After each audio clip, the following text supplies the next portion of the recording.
대한민국 근현대사를 성경적 세계관으로 알리고 전하는 대한역사문화원의 한국 근현대사 바로 알기 특강입니다. 자유를 위해 싸우다 두 번째 이야기. 교육과 언론을 통해 동포들을 계몽하고 인재를 양성하여 대한의 미래를 준비한 이승만 박사의 이야기입니다. 1913년 2월 3일 아침, 이승만 박사는 하와이 호놀룰루에 도착했습니다. 이 박사는 한인 동포들이 마련해준 푸누이 스트리트 2453번지에 바로 이 집에서 교육자, 언론인, 그리고 독립운동가로서의 하와이 30년의 삶을 시작했습니다. 하와이에 오자마자 이 박사는 가장 먼저 한국교회 핍박을 지필했습니다. 약 2달 동안 백오인 사건에 관련하여 이 박사 자신이 목격한 것, 미국 각 신문에 보도된 자료들, 미국 각 교회에서 대표들을 파송하여 직접 보고된 내용들, 그리고 각 교회들의 월간 잡지들과 미국의 선교회에서 발간한 글들을 바탕으로 백오인 사건 진실과 의미를 정리하여 1913년 4월 한국교회 핍박을 출간한 것입니다. 한국교회 핍박은 모두 5장으로 구성되었는데 제1장 한국교회 핍박에는 일본이 그토록 숨기려 했던 일본의 한국교회 핍박의 실상이 세계에 알려져 일본이 곤란을 겪고 있다는 내용입니다. 제2장 외교상의 관계에서는 일본이 한국교회를 핍박하는 이유가 한국교회 때문에 일본이 외교적으로 난처해졌기 때문이라고 강조합니다. 그리고 제3장 내치상 관계에서는 한국교회가 일본의 식민지 정책의 번번이 방해가 되기 때문에 한국교회를 핍박한다며 8가지 예를 들어 그 이유를 설명하고 있습니다. 제4장 한국 기독교 청년회 YMCA에서는 기독교 청년 활동이 민족의 희망이라고 강조합니다. 제5장 선천학교와 재판의 전말에서는 선천 지역의 학교와 교회가 일제로부터 당한 잔혹한 핍박, 그리고 백오인 사건의 실체가 일제에 의해 조작된 허위 날조 사건이라는 것을 당시 국제사회에 보도된 내용을 인용하여 설명하고 있습니다. 이승만 박사의 한국교회 핍박은 백오인 사건에 관한 정보를 담고 있지만 그렇다고 해서 단순히 일본의 만행에만 초점을 맞추어 일본을 성토하려는 목적이 아닙니다. 이 박사는 책의 서론에 한국교회 핍박을 지필하는 목적을 이렇게 이야기합니다. 이 박사는 일본이 한국교회를 핍박한 것은 교회와 민족과의 깊은 관계 때문이었다라고 서문을 시작합니다. 당연히 관계가 깊죠. 일본이 한국을 통치하는 데 있어 한국교회가 사사건건 방해가 되기 때문입니다. 무릇 무엇인가를 소망하는 사람은 그 소망하는 바를 이루기 위해 일을 하고자 할 것이다. 또한 일을 하고자 하는 자는 그 일의 실상을 알고자 할 것이다. 이는 거꾸로 이야기하면 일을 알아야 올바로 행할 수 있으며 올바로 행해야 소망을 이룰 수 있는 것이다. 만일 알고도 행하지 않는다면 아무런 결과도 얻어지지 못할 것이다. 무릇 이 글을 쓰는 것은 일본의 잘못함을 알리고자 하는 것이 아니라 우리의 잘한 바를 알리고자 함이다. 이 뜻을 알고 행하기를 힘쓰기를 바라며 이 글이 더 나아가 우리 민족 전체에게 유익을 주었으면 하는 바람이다. 이 박사는 한국인들이 일본의 부당함을 알리고 싶고 또 일본으로부터 벗어나 독립을 소망한다면 지금 우리에게 닥친 일의 원인과 실체, 그리고 이 절박한 상황을 벗어날 바른 방법을 알고 제대로 행동하라는 것입니다. 이 박사는 일본의 만행이나 곱씹으며 원망하고 불평하는 것은 우리의 살 길이 아니라고 말합니다. 오히려 앞으로 우리가 무엇을 어떻게 하는지 우리의 처신이 중요하다는 것이죠. 그래서 한국교회 핍박을 통해 앞으로 우리가 무엇을 어떻게 해야 하는지 말하겠다는 것입니다. 이 박사는 한국교회의 존재 자체가 외교와 내치 두 가지 차원에서 일본에게 위협이 된다고 했습니다. 외교상 관계를 설명하는 부분에서 이 박사는 다음과 같이 이야기합니다. 한국교회 지도자들이나 서양 선교사들, 외국교회 방문객들은 실상 정치적 간섭을 하려거나 배일 사상을 가지고 있는 것이 아님에도 한국에 교회가 있다는 이유 하나 때문에 한국의 정치 상황을 외국에 있으면서도 알게 되는 것이며 세계의 정의를 한국으로 이어지게 하는 것이다. 일본은 이렇게 외교적 관계가 얽혀 있기 때문에 한국 교회를 싫어하는 것이다. 한국 교회의 시작은 서양 선교사들에 의해서였습니다. 그 선교사들은 여전히 한국 교회 안에 있었고 자신을 파송한 나라 선교부에 한국 교회의 사정과 형편을 보고하고 있었을 것입니다. 선교사들이 스파이 같은 첩보 활동을 한 것은 아닙니다. 하지만 선교사들은 선교 활동을 보고하고 그에 따른 기도 제목과 자신의 삶을 나누는 가운데 선교사 본인이 원하든 원치 않든 이 한반도의 실상도 함께 전달된 것이죠. 기독교 세계관을 가진 서구 유럽의 나라들은 선교사들이 보내준 선교 보고에서 천황을 신으로 숭배하는 일본에 대해 듣게 되었을 것입니다. 그리고는 일본과 자신들이 신앙과 정치적 견해가 다르다는 것을 알게 될 것이고 일본을 보는 시각이 달라지고 일본과의 관계에도 영향이 미치겠죠. 때문에 일본이 한국 교회를 싫어한다는 것입니다. 이승만 박사는 외교적 관계뿐만 아니라 일본이 한국을 통치하는데도 한국 교회가 걸림돌이 되기 때문에 일본이 한국 교회를 핍박하는 것이라며 그 이유를 8가지 예를 들어 설명합니다. 첫째, 교회는 한인들이 자유로 회집하는 곳이며 대체로 사람들이 함께 회집하면 자연히 공론이 생기며 단체되는 세력이 생긴다. 당시 일본은 강압적인 통치 방법으로 한반도를 통제하고 있었습니다. 한일합방 이후 일본은 4, 5인 이상 모이는 단체를 결성할 때 반드시 조선 총독부의 허가를 받도록 했습니다. 이렇게 집회의 자유를 억압받는 상황 속에서 주로 서양 선교사들이 연관된 교회는 사람들이 자유롭게 모일 수 있는 장소였습니다. 교회로 모여든 사람들에게 공론이 일어나고 그 공론은 곧 모두를 결속시켜 큰 힘이 되기 때문에 일본은 한국 교회를 핍박한 것입니다. 둘째, 이 교회 안에는 활동력이 많기 때문이다.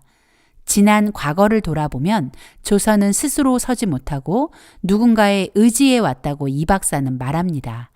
조선은 명나라에 기대다가 명이 망하자 청나라에 그리고 러시아에 기대고 일본에 기대다가 나라를 빼앗겼습니다. 이쯤 되면 절망감에 빠져 있어야 하는데 한국 교회는 절망감에 빠진 것이 아니라 오히려 누군가에게 기대려는 지난날의 습관을 벗어버리고 스스로 일어서기 시작하고 소망을 품고 뭔가를 하려고 자꾸만 꿈틀거리며 일본을 긴장하게 만들었습니다. 그런 이유로 일본은 한국 교회를 핍박한 것입니다. 셋째, 교회는 합심하는 능력이 있다. 이 박사는 조선은 이제껏 하나 되지 못했다고 지적합니다. 그러나 기독교의 복음이 전해지고 기독교인이 된 사람들은 이전에 자기 자신만을 위해 이기적으로 살고 남을 해치면서까지 자신이 살고자 했던 모든 것을 회개하고 다른 사람을 먼저 생각하는 이타적인 사람으로 변화되었습니다. 그렇게 변화된 사람들은 서로가 서로를 위하고 섬기며 하나가 되는 놀라운 변화를 맞이했고 마치 한 몸처럼 움직이는 교회는 일본의 내치의 최대 걸림돌이었을 것이 분명합니다. 넷째, 교회를 통해 국민의 원기가 유지되기 때문이다. 이 박사는 이 항목을 설명하면서 이렇게 말합니다. 일본은 나라를 팔아먹은 대신들을 두려워하지 않는다. 또 아무것도 모르고 자기밖에 모르는 일반 백성도 두려워하지 않는다. 또 주색 잡기에 빠져 나라야 어찌 되든 말든 하는 이들도 두려워하지 않는다. 그러나 교회의 높은 도덕적 가르침은 사사건건 일본의 이익과 대치되었다. 네, 맞습니다.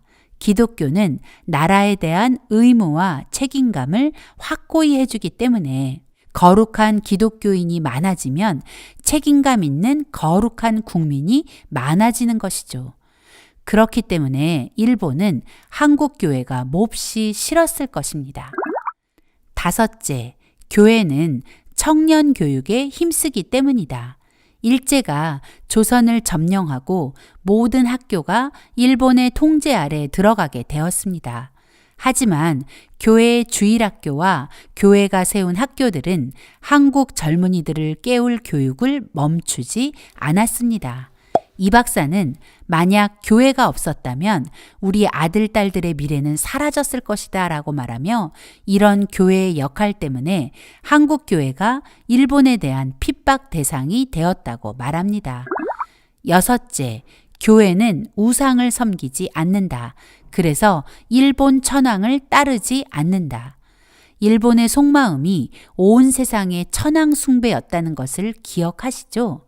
때문에 한국교회는 도저히 일본의 통치를 받아들일 수 없었고 일본은 더 깊이 한국교회를 증오했습니다. 일곱째, 선교사들의 도의적 영향력이 조선에 확장되었기 때문이다. 선교사들은 자신들이 가지고 있는 모든 것을 조선을 위해 헌신했고 자신들이 제일 좋아하는 것을 조선에 주려고 온 힘을 다했습니다. 그리고 그들은 하나님을 사랑하고 이웃을 사랑하는 경천 애인 사상과 발달된 문명을 우리에게 가르치며 우리와 함께 살고 모든 환난과 질고를 우리와 함께하는 우리의 친구였습니다. 그래서 일본은 끊임없이 선교사들을 중상모략하고 조선에서 쫓아내려고 했던 것이죠. 백오인 사건 당시 음모 격려자로 지목된 서북지방 선교사들, 일본에 의해 수도 없이 추방당한 선교사들이 바로 그 증거입니다. 마지막으로 혁명 사상의 풍조가 동양에 전파되기 때문이다. 기독교는 한국뿐만 아니라 동양의 모든 나라로 퍼져나가게 될 것이기 때문에 대동아 공영을 내세우며 아시아 전체를 식민지로 만들고자 했던 일본은 당연히 한국교회가 두려움의 대상이 될 수밖에 없는 것입니다. 이 박사는 이렇게 결론을 내립니다. 앞으로 조선을 살릴 길은 지식과 실력을 쌓는 것이고 기독교다. 이 박사는 기독교인이 된 이후 자신을 인도하시는 하나님의 놀라운 손길을 경험했습니다. 그리고 이렇게 확신에 찬 고백을 하는 것입니다. 한국교회 핍박은 한인 동포들에게 나라와 동포들이 처한 상황과 그 원인 그리고 대안을 알려주는 교본 같습니다. 한국교회 핍박은 우리의 현실을 직시하게 합니다. 그리고 일본에게 왜 우리가 독립을 해야 하는지 그것을 어떻게 말로 표현해야 하는지 아주 똑똑히 가르쳐 줍니다. 아마도 그 당시 동포들은 이 책을 읽고 이승만 박사의 가이드라인에 따라 자신들이 살고 있는 곳곳에서 한국 교회를 구하기 위해서라도 한국의 독립에 관심을 가지라고 외쳤을 것만 같습니다. 이 박사는 이렇게 한국교회 핍박을 시작으로 동포들을 깨우며 하와이 30년의 삶을 시작하고 있었습니다. 1913년 4월 한국교회 핍박 출판을 마친 이승만 박사는 하와이 여러 섬에 흩어져 사는 한인 동포들을 만나기 위해 1913년 5월부터 7월까지 약 2달간 하와이 군도의 마우이 섬 및 카우아이 섬을 대한인 국민의 하와이 지방 총회장 박상아와 대한인 국민의 총무 안영경과 함께 방문하여 한인 동포들을 만나 한인 동포들의 삶을 돌아보았습니다. 다음 해인 1914년에는 하와이 섬들을 여행하며 만난 동포들의 이야기를 하와이 섬 여행기라는 제목으로 태평양 잡지에 연재하기도 했죠. 이승만 박사는 이 여행에서 기독교인 동포들에 대한 현지인들의 평판을 들으며 자신이 한성 감옥에서 이야기한 거룩한 성도가 거룩한 국민이 된 그 예를 직접 목격하고 1914년 태평양 잡지 6월호에 하와이 한인들의 종교상 형편이라는 제목의 글에 다음과 같은 그 일화를 실었습니다. 이 박사가 한 사탕수수 농장의 주인과 나눈 대화입니다. 이승만 박사는 농장 주인에게 저 사탕수수 농장에서 일하는 한인들은 다 기독교인이라서 성실합니다. 라고 말했습니다. 그러자 농장 주인은 그들이 기독교인인 줄은 몰랐는데 한국인들이 일하는 그 농장은 다른 어떤 나라에서 온 사람들이 일하는 농장보다 생산량이 많다는 것은 알고 있습니다. 라고 말했죠. 이 박사는 곧이어 좋은 교인은 좋은 일꾼이 되는 법이죠. 라고 말했고 농장 주인 역시 그 말에 동의했습니다. 그러더니 농장 주인은 그 한국인들이 기독교인이라는 것을 알고는 한인 동포들이 예배를 드릴 수 있도록 예배 장소를 제공하기도 했다고 합니다. 길게 설명되어 있지는 않아도 그 농장에서 일하던 한국인들의 성실함이 고스란히 느껴지는 일화입니다. 이 박사가 한성 감옥에서 말한 거룩한 성도가 거룩한 국민이 된다는 그 말이 바로 이런 것이죠. 기독교인이 된다는 것은 새롭게 태어난 것과 같습니다. 완전히 달라지죠. 그리고 자신뿐만 아니라 다른 사람도 변화시키는 놀라운 일들이 계속 일어나게 됩니다. 이 박사는 글의 말미에 당시 한인들이 흩어져 살던 여러 지역을 거론하며 그들이 기독교를 근본 삼아서 모든 일에 성실함과 정직함으로 성과를 내고 있다고 말하며 한인들이 기독교를 근본으로 삼는다면 우리 민족의 미래에 영적으로나 육적으로나 복을 누릴 것을 확신한다고 말했습니다. 이 박사의 이 고백은 실제가 되었습니다. 대한민국 근현대사를 찬찬히 살펴보면 기독교가 조선에 들어와 조선 백성을 거룩한 성도로 만들었고 그들과 그 후손은 거룩한 국민이 되어 오늘의 대한민국이 탄생할 수 있었던 것입니다. 하와이 동포들의 삶을 구석구석 살핀 이 박사는 언론 및 출판, 교육, 그리고 교회를 중심으로 동포들을 깨워야 한다는 결론에 내리게 되었고 출판과 언론을 통해 동포들을 깨우기 시작했습니다.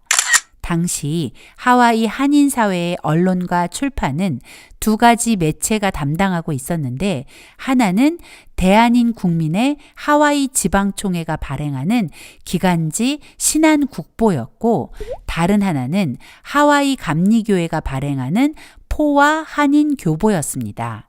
그러나 1913년 여름 포와 한인교보가 폐간되었고 그 소식을 들은 이 박사는 1913년 9월 태평양 잡지를 창간해 포와 한인교보의 역할을 이어가며 하와이에 사는 한국 동포들을 비롯해 미주 그리고 전 세계에 흩어져 있는 동포들을 깨우기 위한 중요한 도구가 되었습니다. 태평양 잡지는 중간에 가끔 결호가 있기는 했지만 꾸준히 발행되었습니다. 그러다 1930년 12월 13일자로 20쪽 안팎의 주간지 태평양 주보로 그 형태를 바꾸었습니다. 태평양 잡지일 때나 태평양 주보일 때도 마찬가지로 이 소식지는 하와이뿐 아니라 여러 나라에 흩어진 한인 동포들을 일깨우고 위로와 소망을 주는 격려자 역할을 감당하며 대한의 독립에 기여했다는 것을 기억해야 합니다. 이승만 박사는 한성 감옥에서 썼던 독립정신과 청일정기를 하와이에서 출간했습니다. 독립정신은 1910년 2월 로스앤젤레스에서 최초로 출간되었던 것을 1917년 3월 재판을 출간하였고, 청일정기는 1900년 한성 감옥에서 쓴 원고를 정리하여 1917년 7월 초판으로 출간하게 된 것입니다. 이 박사는 언론과 출판이라는 매체를 통해 동포들이 어떻게 살아가야 하는지를 스스로 고민하고 자신의 사명을 깨닫기를 바랬습니다.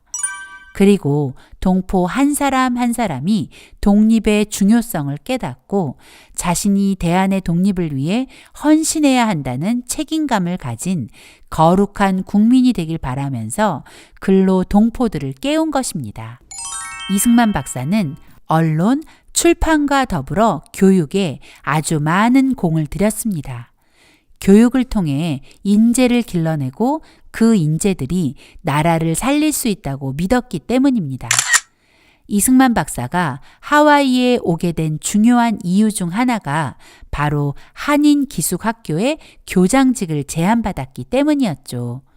이 학교의 공식 명칭은 한인 남학생 기숙학교로 1906년부터 미 감리교회가 운영해온 학교였습니다. 이 박사가 하와이에 온 지 약 6개월이 지난 8월 26일 이 박사는 한인 기숙학교의 교장으로 임명되어 본격적인 한인 동포 교육에 돌입합니다. 이승만 박사는 한인 기숙학교의 교장으로 취임하면서 학교 이름을 한인중앙학교로 바꾸고 학교의 체제도 남녀공학으로 개편했습니다. 이 남녀공학이 한국인이 다닌 학교 중 국내와 국외를 통틀어 최초의 남녀공학이었다는 사실. 1년 후인 1914년에는 여학생들을 위한 기숙사도 마련했죠. 그러나 학교를 후원해온 미 감리교 여선교회는 여학생 기숙사 문제로 마찰이 생기기 시작했고 여학생을 가르칠 수 없다며 항의했습니다. 애초에 학교 이름이 남학생 기숙학교라는 이유였습니다. 이승만 박사는 1915년 6월 한인중앙학교 교장을 사임하고 1915년 10월 교민들이 후원한 기금으로 외부의 지원에 의지하지 않는 독립학교 한인여학원을 설립했고 초대 교장을 맡게 되었습니다. 이 박사는 꼼꼼히 영수증을 발행하며 교민들의 성금이 낭비되지 않게 했고 교민들 역시 학교를 설립하는 일에 모든 과정에 힘을 모았습니다. 이승만 박사의 한인여학원에는 점점 더 학생들이 몰려들었습니다. 하와이의 신문들까지 한인여학원을 홍보해 주었죠. 이 박사는 학교의 로고까지 직접 제작하였고 하와이에서 열리는 국제 퍼레이드에도 참석하는 등 활동의 범위도 넓혀나가며 점점 유명세를 타기 시작했습니다. 한인중앙학원에 다니던 남학생들의 부모님들은 앞다투어 자신의 아들도 한인여학원에 입학시켜줄 것을 요청하는 지경까지 이르게 되었죠. 결국 1918년 1월이 되면서 한인중앙학교 남학생들도 대거 전학을 와서 학교는 여학교에서 남녀공학으로 개편되었고 남녀공학이 된 한인여학교는 1918년 9월 학교 이름을 한인기독학원으로 바꾸고 발전을 거듭하게 됩니다. 불어난 학생과 남학생들 기숙사까지 마련하자면 당시의 학교 부지로는 너무 좁았습니다. 그래서 마침 폐교된 하와이 현지 학교인 알리올라니 학교를 빌려 한인 기독학원의 새 교사로 사용되게 되었죠. 이 사진이 바로 알리올라니로 교사를 옮긴 한인 기독학원의 초창기 모습입니다. 사진 중앙에 아직 알리올란이라는 하와이 학교 현판이 그대로 남아있는 것이 보이시죠? 현재 이곳은 현지 초등학교로 사용되고 있는데 놀라운 것은 자신들의 역사에 한인 기독학원의 역사를 자신들의 역사의 일부로 기념하고 가르치고 있다는 것입니다. 우리는 너무 쉽게 버리고 잊고 기억하지 않아 오늘 이렇게 역사가 엉망진창으로 왜곡되어 버렸는데 자신들의 역사도 아닌 한인 학교의 역사를 기억하고 기념하는 그들의 모습에 부끄러움이 몰려옵니다. 알리올라니 학교는 또 다른 역사적 의미를 지니고 있는데요. 1919년 3월 1일 3.1 운동 후 약 한 달 보름이 지난 4월 12일에 이곳에서 대한의 독립운동을 경축하는 기념행사가 진행되기도 했죠. 한인 기독학원은 점점 성장했고 하와이 내에 한인 기독학원에 대한 인지도와 관심도 높아졌습니다. 한인 기독학원은 후일 고국 방문단을 만들어 고국을 방문하고 하와이에 이민자를 파송한 인천 내립교회를 방문하기도 하죠. 하와이 이민을 떠날 때 누가 이런 날을 상상이나 했을까요? 학교는 더 성장했고 학생은 많아졌고 많아진 학생들을 감당하기에 학교는 너무 좁았습니다. 이승만 박사는 현재 하와이 칼리이 초등학교가 위치한 바로 그 자리에 새 교사와 기숙사를 짓고 학교를 확장 이전했습니다. 하와이에서는 이미 없어진 한인 기독학원을 기억하고 학교가 있던 그곳의 도로명을 쿨라코레아 한국학교 길로 부르고 있습니다. 한인 기독학원은 이 박사의 바람대로 대한의 독립과 대한민국 건국에 헌신한 인재들, 그리고 미주 사회에서 한국인의 위상을 높인 인재들로 성장하게 되었습니다. 하와이 정착 과정에서 미 감리교회와 갈등을 겪은 이 박사는 독립된 한인교회를 세우는 일에 뛰어들었고 1918년 12월 23일 한인 기독교회라는 이름의 독립된 한인교회를 설립하게 되었습니다. 1922년에는 한인 기독교회는 단독 건물로 건축하게 됩니다. 그렇게 하와이 한인 기독교회는 현재까지 이어지고 있습니다. 결국 이 박사는 하와이에서 한국교회가 독립할 수 있음을 실제로 증명해 보인 것입니다. 또한 이승만 박사는 1913년 호놀룰루 YMCA 명예이사가 되었습니다. 하와이 한인 동포는 하와이 소수민족 가운데 2%를 넘지 못하는 상태였기에 이 박사는 우리 동포들이 하와이 사회에서 동등한 활동을 할 수 있도록 하기 위해 더 그런 선택을 한 것입니다. 또 한인 YMCA 지부도 만들어 한인 기독 청년의 활동도 활발하게 이어갔습니다. 이승만 박사는 당장 눈앞에 보이는 것에 흔들리는 사람이 아니었습니다. 그의 눈은 더 먼 곳에 닿아 있었습니다. 그래서 교육과 언론을 통해 먼저 인재를 양성하는 것이 나라를 살리는 가장 빠른 길이라고 확신한 것입니다. 형편과 사정을 살펴 단체를 결성하고 교육과 출판에 힘써 지식과 실력을 배양하는 한편 영문을 배워 미국인과 소통하고 교회와 사회의 좋은 친구를 많이 얻어 세력을 넓히며 의로운 일을 힘써 행함으로 미국 정부와 여론의 동정을 얻은 다음 미일 개전의 기회를 기다려 대업을 도모하자. 이 박사의 이 고백은 그의 교육과 언론 출판에 대한 열심의 이유를 잘 설명해 주고 있는 것입니다.